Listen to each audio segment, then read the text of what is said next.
You'll see that too, right? You know what? I think I'm just gonna take this over here and burn it completely.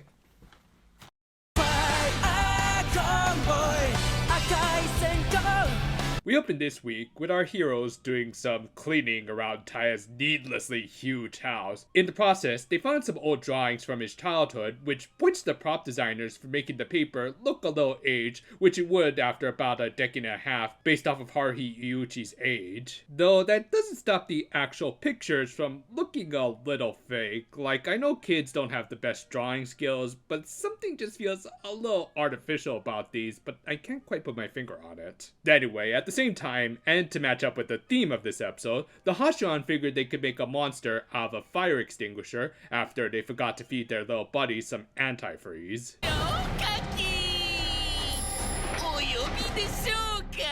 Get it? He's acting effeminately because he's flamboyant, and yeah, I'll stop while I'm still ahead. The opening this week featured a preview of the series' summer movie coming out next week that obviously we can't really talk about here as we won't be able to see it until it comes out on Blu-ray. However, just going by the synopsis online, it doesn't seem like it's going to be all that important anyway. The most notable aspect of it, or at least what they wanted to really push, was the fact that it was going to feature a popular Japanese YouTuber named Hikaking who... yeah, I'm not sure what he does, but he has 2 million subs. But yeah, while the movie itself isn't too important, do keep it in the back of your mind, as I do think it does have an effect on this show. Anyway, I guess to give Shabe something to do, as we still haven't gotten follow-up to that stinger from the 18th episode, she informed Joe about a series of arsons that were seemingly being committed by the Hashiraan. At the same time, Budorio, being a bit of a nosy truck, tried to pry Taya into talking about his childhood dreams, having already seen a peek of them in his old drawings. And of course, he just had to ask about them in the most roundabout way, which only got him to talk about his current dream of helping his buddy get into the Big Bang Grand Prix. Thus, when he didn't get the answer he wanted, and also broke Taya's computers, he left in frustration. Well, there it is. I mean, don't get me wrong, this is a good setup for a conflict between these two. It's just that it's not going to get the best follow-up. But again, just keep that thought in the back of your head. Back with Joe, he needs some help to crack down on the arson cases.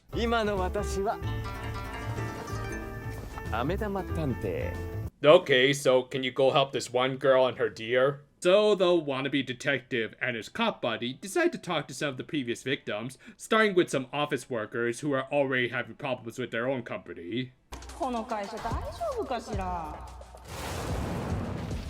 there you go. The Hashiraan are just trying to help you by cooking your books.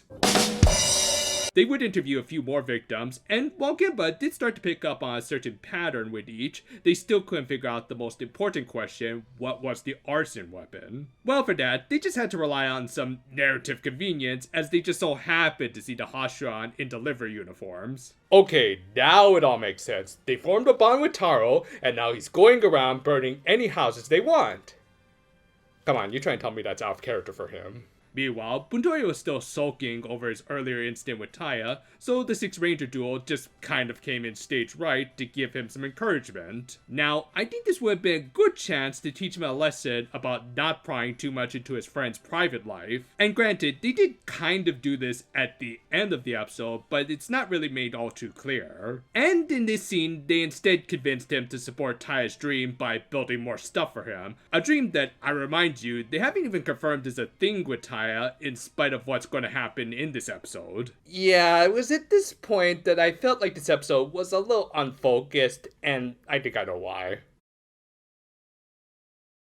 Going back to that summer movie for a second, Atsuyu Tomioka, the head writer of this show, wrote it, which means he likely wasn't able to focus on his main series at the same time. In fact, looking back at the previous episodes, they've all been done by secondary writers, with the last one Tomioka did being the aforementioned episode 18, and its hanging plot thread with Shiabe. Now, to be fair, with a season like this that is a little more slice of life, being episodic isn't necessarily a bad thing, so they could stand to have a few more insignificant filler episodes. But of course, Toei does have to sell their toys, so they do have to do these sort of more significant episodes even without their head writer, which historically doesn't always work out the best. Anyway, the Hashiran were posing as firefighters, donating free extinguishers to everyone, and no one bothered to ask why they were wearing these giant monster masks. Like, last I checked, COVID restrictions, especially in the summer, aren't all that heavy, but whatever. Obviously, these things were what were causing the fires, and would activate anytime someone said some form of the phrase Kaji or fire instant. Yeah, why do I get the feeling like these things were designed by Aruto Hiden? Anyway, the Boonboomger recalled all the fire extinguishers, and apparently saved the day, even though clearly a lot of people were still affected by them, and fire damages don't just go away, but whatever makes you all feel better. And hey, at least the fight, as usual, was well done, and we were going to get something really cool, in spite of a bit of a lack of proper build-up to it. But yeah, when the extinguisher monster used fire spin to trap them, Boondoyo arrived with, and say it with me, the brand new toy, the Zun Zun Shoka Blaster. This resulted in Taya getting a new form called Boonred 119, which, while that number might sound like the reverse of our emergency number here in the States, it's actually the number that connects directly to the fire department in Japan. So appropriately, he donned a firefighter-esque outfit, and yeah, credit where it's due, this was a pretty sweet super form. For one thing, cannon shoulders will never not be cool, and even with that and the big shoulder pads, this design did not feel at all busy, and in fact pretty stylish in its simplicity. This especially got across once we saw this costume in action, and Taya was able to deliver an awesome curb stomping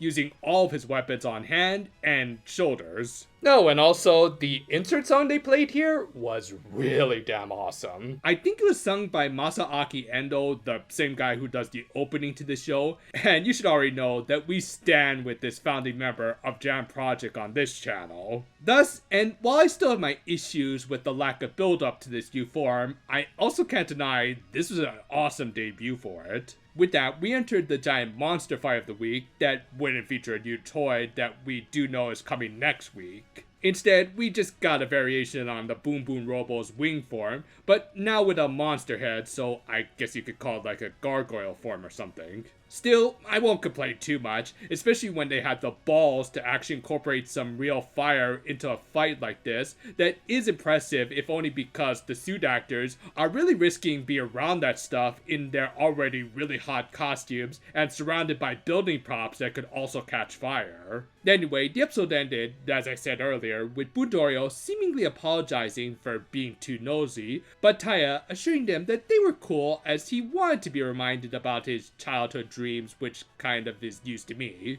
Oh, and also, Gemba literally took the spotlight, even though he's already taking a lot in this episode. As legit awesome as 119's debut was this week, it was brought down by a bit of a weak story. What should have been a bit more of a Taya-centric episode instead became more about Joe and Gemba doing a not-too-funny buddy cop routine. There are elements here that did work and could even be expanded upon in a future episode, but for now, this is just kind of a meh outing for me.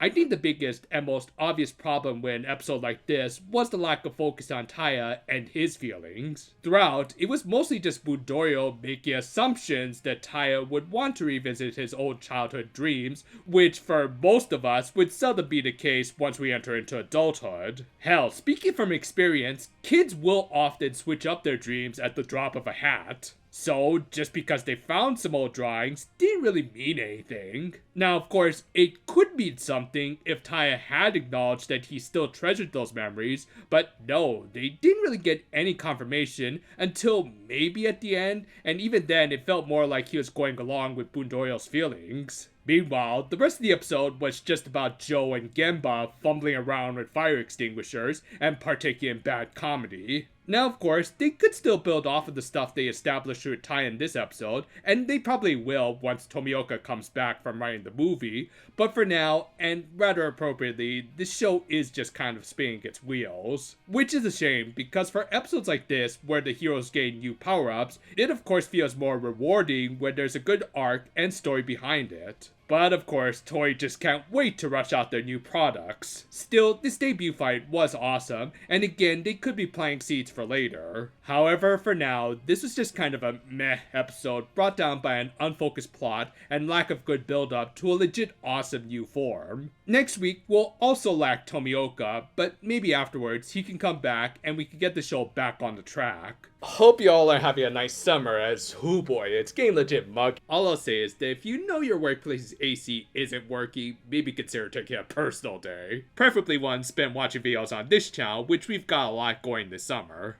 Look forward to them. Until then though, for now my friends, and ooh, look, a fire dancer.